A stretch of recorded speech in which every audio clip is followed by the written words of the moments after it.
कूजन्तं राम रामेति मधुरं मधुराक्षरम् आरुह्य कविताशाखां वन्दे वाल्मीकि कोकिलम्।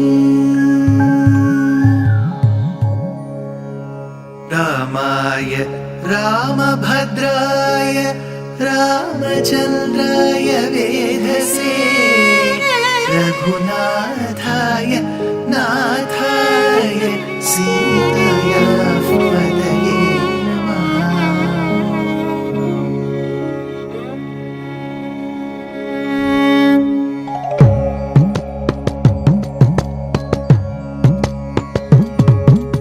जयत्याश्रितसन्त्रास ध्वान्तविध्वंसनोदयः प्रभावान् सीतया देव्या परमव्योमभास्करः परमव्योमभास्करः।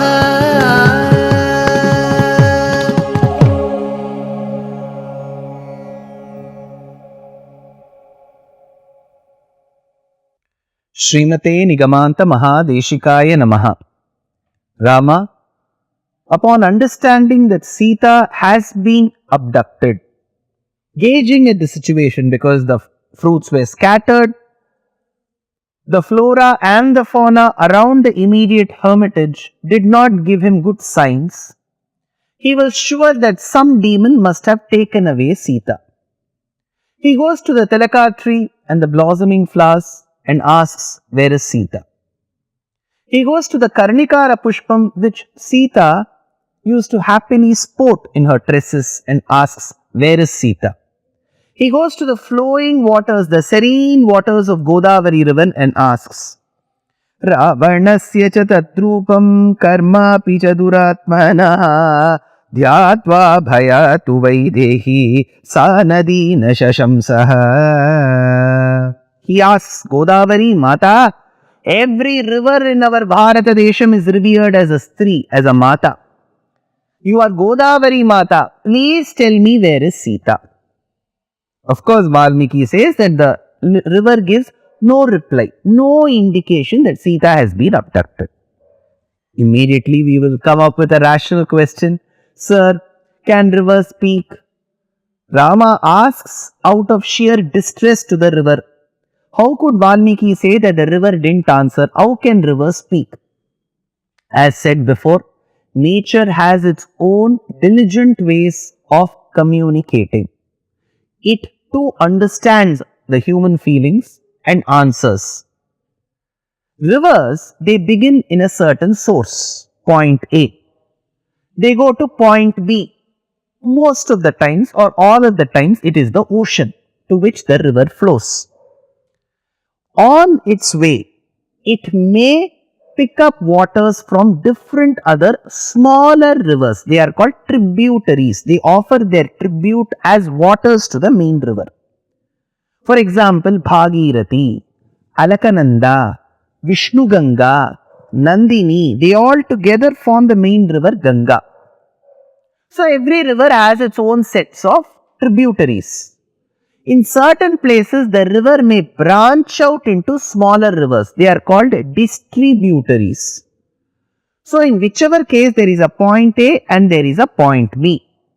Water flows. As the water flows from point A to point B, we must understand the river direction is called the course. I am sure there will be geography experts listening to these talks. In many places, the river meanders. So, it will leave its original course and start meandering. If you have visited the Adi Shankara hill in Srinagar of Kashmir, please do see Jhelum from there. You will see the beautiful meandering path of the Jhelum river. In certain occasions, the meandered portion detaches itself and forms a lake. It is called the Oxbow Lake in geography. Now, when it meanders, in certain occasions, even archaeologists, historians, geologists agree that rivers have changed their course over a period of time. Suppose they have taken path A to path B this way. Over 300-400 years, it may take a diversion and then go to another place. This is called meandering. Nature has its own ways of replying to our queries, to our requests, to our questions.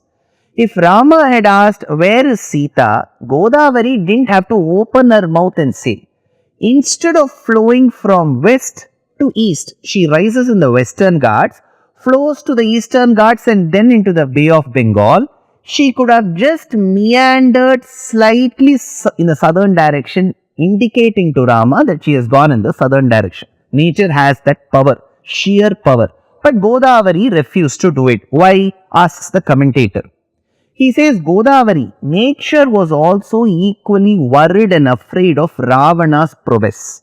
Ravana could do anything to nature also. They didn't spare nature, they were polluting nature.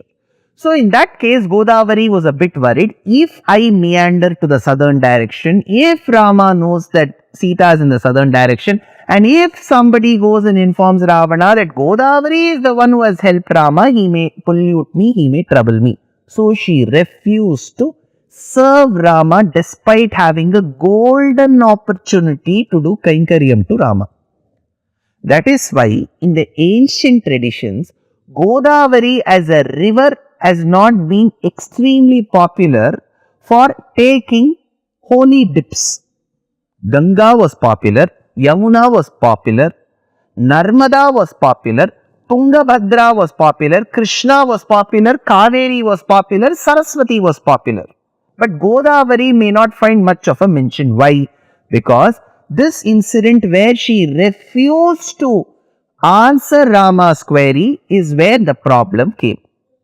But in our Prachina Shlokam, Gangescha Yamune Chaiva Godavari Saraswati Narmade Sindhu Kaveri Jalesmin Sannidhim Kuru. We talk about the list of rivers that add a lot of sanctity to our lives. Gangescha, Yamune Chaiva, Godavari Saraswati. Sir, you are contradicting your own point. Just now you said Godavari doesn't add sanctity, and while you cited the shloka, there is the name of Godavari. How do you solve this contradiction? Easily we can solve if we resort to the refuge and the grace of our Purvacharyas. Here, Vedanta Deshika, the polymath of the 13th century, says, Prayena Devi Bhavati Vyapadesha Yogat Godavari Jagadidam Payasa Punite Yasyam Samitya Samayeshu Chiram Nivasat Bhagiratif Prabhritayopi Bhavanti Punyaha. Goda in Sanskritam means that deity, that devata, that goddess who will grant you the ability to speak, eloquence. She is called Goda. Goda is the name given to one of the mystic poetess saints in the Tamil tradition. Popularly, she is called Andal in the Tamil language. In Sanskritam, her father Vishnu Chitta gave her the name Goda. She was extremely devoted to Krishna and thereby to the Archavataram, and it is later said in the Guru Parampara Prabhavam that her excess love for the Lord made her be with the Lord through a very celestial and a Vedic marriage. So this uninterrupted, unadulterated devotion that Andal exhibited to the Lord is world known. It is extremely respected in the Bhakti cult, and her outpouring in the Tamil language is an ornament to the Tamil literature in itself. Andal was called Goda. Goda is a part of the name of the river as well. Though the river may have lost its sanctity by not serving Rama despite having a golden opportunity, she gained all that lost ground and fame by having the name Goda of the great Andal in her name, and thereby she gained sanctity. Says Vedanta Deshika, Godavari Jagadidam Payasa Punite. Then, as Rama keeps lamenting mountain after mountain, tree after tree, river after river, Lakshmana says, do not worry, Rama. Do not worry. Like how the entire earth, large sections of the earth were seized by Bali Chakravarti, and the Lord incarnated to Aditi and Kashyapa as Upendra or Vamana and gained back that ground, you too shall obtain Sita Devi. Prapsyase tvam mahaprajna Maithilim janakatmajam yatha Vishnur mahabahur balim badhva mahinimam. Rama then turns towards Lakshmana and says, Asmin maya sardhamudara shila shilatale purvamuvopavishta kantasmita Lakshmana jatahasa tvamaha Sita bahuvakya jatam. This is a beautiful incident that Rama narrates to Lakshmana, remembering and unstapling those memories that he has had with Sita in the forest. Asmin maya sardham udara shila shilatale purvam upopavishta kantasmita Lakshmana jatahasa tvamaha Sita bahuvakya jatam. The incident that Rama cites to Lakshmana is a very interesting one. The commentary to this shloka makes it all the more interesting.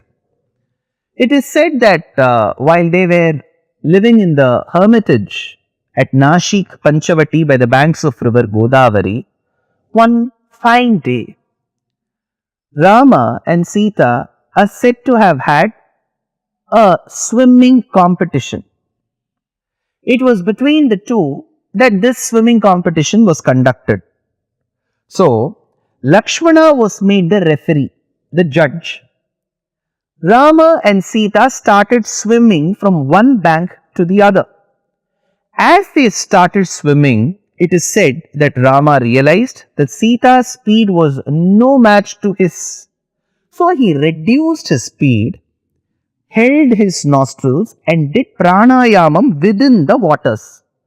Sita, with her own gait, like swimming style, slowly reached the other bank of Godavari. Panting for breath, she sat by the banks of river Godavari and then noticed Rama come slowly.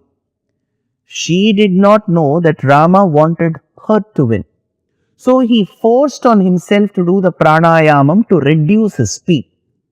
But she was thinking truly that she had won. She looked at Lakshmana and said, I have thought that you boys have learned the best of arts from Vasishtha. See, your brother is swimming so slowly. Lakshmana laughed.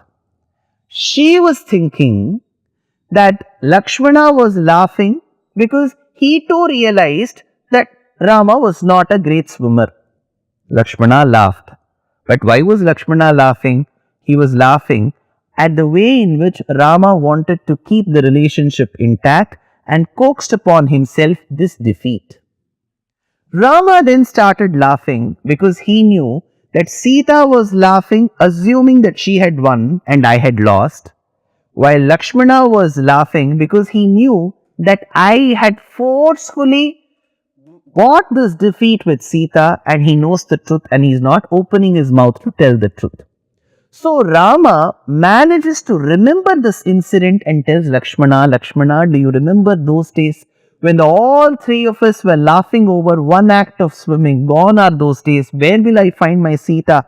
Asmin maya sardhamudara shila shilatale purvamupopavishta kantasmita Lakshmana jatahasa Tvamaha Sita bahuvakya jatam. Narayana Bhattathiri, the great poet who lived in Guruvayur in the 16th century, summarizes the incidents. Sodarya proktavarta vivashadasha mukhadishta marichamaya sarangam sarasakshya sprihita manugata pravadhir banaghatam Tanmaya kranta niryapita bhavadanujaam ravanasta maharshit tena torpitvatmantaha kimapi mudamadhas tadvadho payalavat. Rama was extremely dejected. Nature did not answer him. His fortune did not bring him answers. At that point in time, Lakshmana advises Rama. Isn't it very unique? Rama is the one who always takes the mic and starts speaking. He is the one who advises his retinue. He is the one who suggests to his family members. Now, the roles have changed. Lakshmana is advising Rama. How is that possible? And what did he advise? Next episode. Dear Astika reader, I am happy to be authoring a 2-part book on the Ramayana in English. The first part is slated for release in the year 2024. The book aims to recreate and retell the Ramayana of Valmiki, conforming to the ancient commentaries and other allied literature.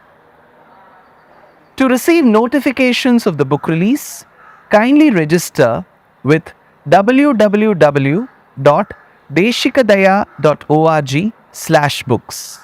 Namaskaram.